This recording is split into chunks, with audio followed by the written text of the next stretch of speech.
Morning, day 7, and look at the view we've got this morning after moving camp.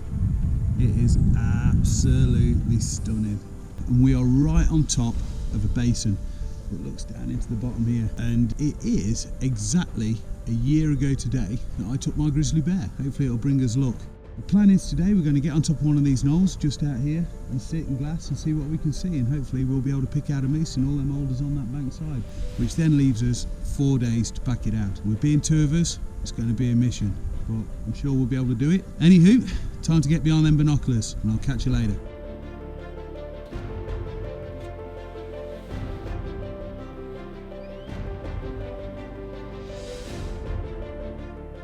Good morning from Alaska, and what a magnificent day it is this morning. Beautiful bright sunshine, really warm. It's incredible that this time last year we were rained in for 4 or 5 days straight and there were all fog around the mountains, we couldn't see anything, but this is a huge departure. Now, busy day moving yesterday, my thighs are pretty sore from all the carrying and lifting, and we're now at home up here on this plateau. But today it's going to be busy. We've got plenty of glassing to do on both sides of this valley. It's actually over behind me that we were camping last year that we took our moose, Steve's grizzly bear and the 2 black bears, so we know this is pretty fertile country. It's also big country, lots of work to do today, so we're just having breakfast now. Head down to a knoll which is just over my left shoulder, gives you a great panoramic view of the valley as it opens out beyond you, and hopefully we'll see a moose. I know we've got 5 days left of the hunt. Ideally today, tomorrow we need to get a moose down. It'll take us 2 to 3 days for 2 of us to pack it out depending on location. The closer we get to being picked up, the more nervous we'll get and the harder it will get. But you couldn't ask for better conditions, you couldn't ask for a better location, so fingers crossed that luck is in our favour today.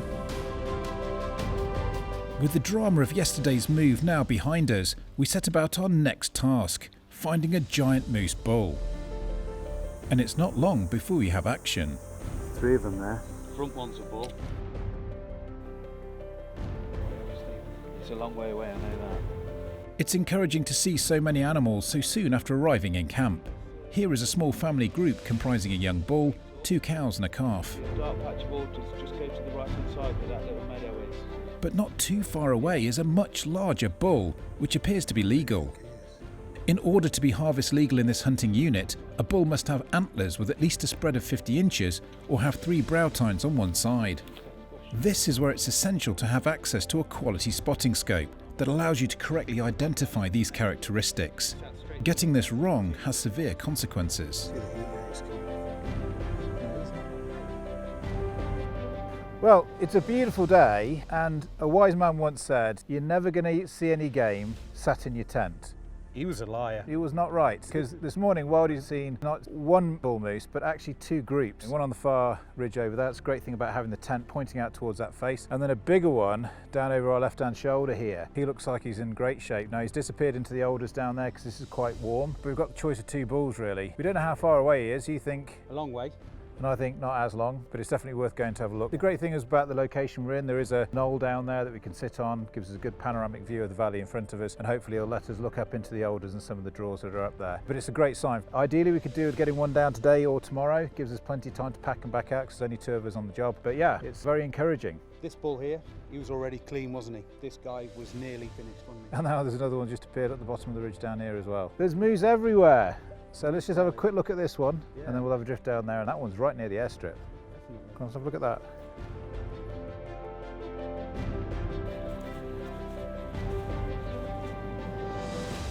Soon after we moved down the valley, a cow and calf passed directly behind camp, looking inquisitively at their unexpected neighbours.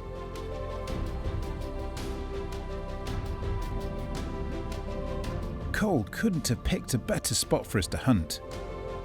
Not only does our location provide a panoramic view of the valley, but the area appears to be crawling with moose.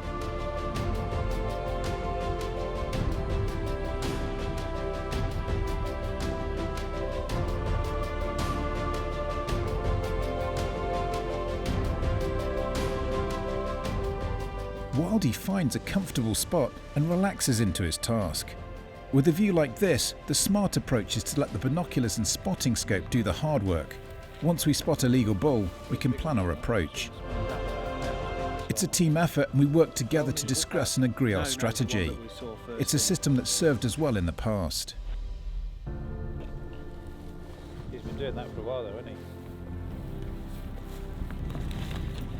After a productive morning, we have the luxury of being able to head back to camp for lunch, taking the opportunity to glass the valley from a slightly different angle en route.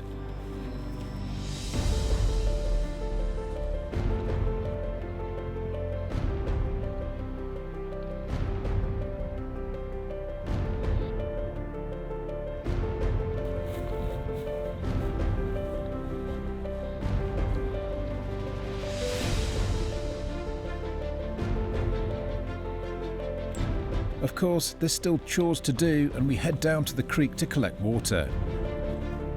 I prefer to have a water source a little closer to camp, but it's the only minor downside on what would otherwise appear to be the perfect location.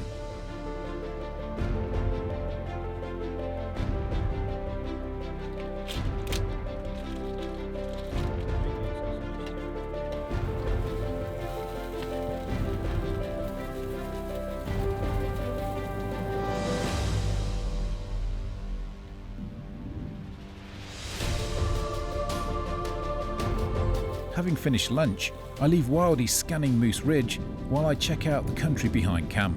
We saw a cow and a calf crossing earlier and I'm intrigued to see where they went. You never know, there may be a bull within easy reach. But with the rolling terrain offering so many places to hide, I decide our best bet is to continue scanning the far ridge where we have the best visibility.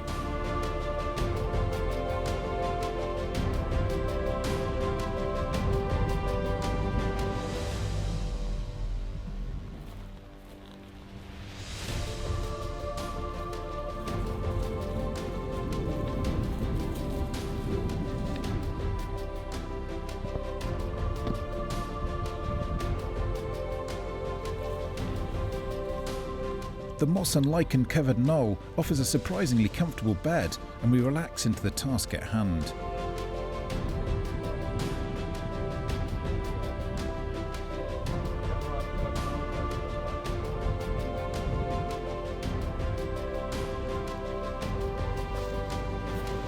And our patience is rewarded as another bull emerges into the late afternoon sun.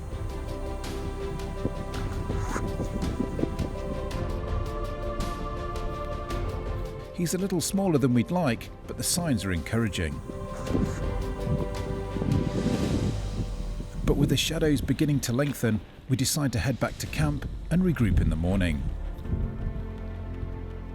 So coming towards the end of day 7, it's been a fantastic day, beautiful bright sunshine, a little bit more wind in the air, so a little bit cooler today. We haven't got anything on the ground, but we've seen plenty of game. There's been moose everywhere, hasn't there, all the way down this valley. First thing this morning, Steve could see all the way up and down the valley from his seat. Very early on, you saw 4 moose, 2 bulls, a cow and a calf. That's right, up there, they seem to move down as well. When we moved position and came further down the valley, we've seen moose down here as well, haven't we? Yeah, so just on this little patch here, we've seen some big paddles right at the top of the hill, a couple of decent sized bulls a little bit further down, but they've been moving in and out of cover all day, so we know we're there. We've just got to be a little bit patient and be there at the right place at the right time. Yeah, we've got to suss it out a little bit, haven't we? It's like you pushed further up the valley and I've gone this way, and then we've both met up and gone back down here again. But like you say, they are moving, they're in and out the alders. You see them one minute and then they're gone the next, and it's hard to make a game plan. They're not really settled. All we can say is that all the way along that saddle, wherever you can see alders, there's moose in there. Oh, there is. So I think the plan now is go back, grab some dinner, get a coffee, sit down, glass a little bit more, maybe get an early night, try and get a little bit earlier in the morning, because they did seem to like it around 9-10 o'clock. Pick out a bull that we want and get into position. Ideally we need to drop something either tomorrow or at the very latest the morning after to give us enough time to get it packed out. But the weather is being very kind to us and it's set to be that way until we leave the mountain, so at the moment still feeling pretty relaxed. Well, how can you not be relaxed? It's great to just be up here, isn't it, really? I have to say this is some of the best weather I've had